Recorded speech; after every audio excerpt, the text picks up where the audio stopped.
Alright, this will be our sample tire. This is a Bridgestone Dueler. The tire cover fits perfectly without foam on the Dunlop and the Michelin. So we're going to be showing what needs to happen on the Bridgestone for that gap to be taken out. We'll put it on. Alright, we just installed the foam pads. We're going to put this faceplate on. First you set the ring on like so. See, you can show the gap that we got. Here's the gap. I don't know if we can see it with a light, but it's a pretty big gap there. If we pull it up front, you know, half-inch gap. We're trying to take that up with these foam pads. All right, Johnny boy, let's see what you got. Yeah, let's leave as much paint on that thing as you can. Alright, found the easiest way is to just set it up here. Take the half, pull it on this side of the faceplate. Same thing with this side. And when you get underneath, push it up to the top. Come down here. Check out where your latch is. Adjust it. You can fit right there. Just tighten it up a little, it's not too snug.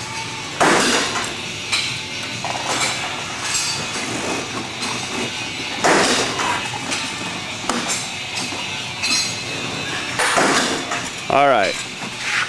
So we took the slack out of the back. Pretty solid. It's definitely solid right where all the foam pads are. But go ahead and push down and we'll show the problem. There's a pad right there, but then there's no pad there. I think it's not too bad. That installation went a little better than I've had a little more problems. Push down again where there's no pad. Okay. All right. So what we're going to do now, this is how the covers would come. So you'd have to take the foam off the faceplates for the Dunlops. So we're going to go ahead and take it off. I'll pause. Be back in just a minute. What's in such a hurry for? You tell them you gotta have it on a nice surface. Go ahead. Yeah. Paint, and then real simply just gonna come up and pull these right off. They're a little hard to pull off. Make sure you get under the adhesive.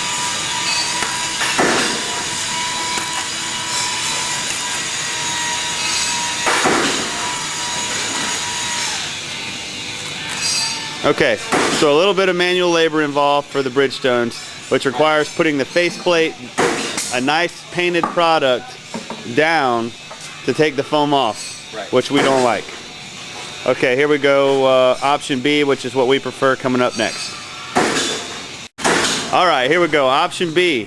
This is how we prefer to do it. It's just a much better finished product. You're gonna take the ring out of the box, set it down on the trim side down, so it's being protected from whatever you sit it on.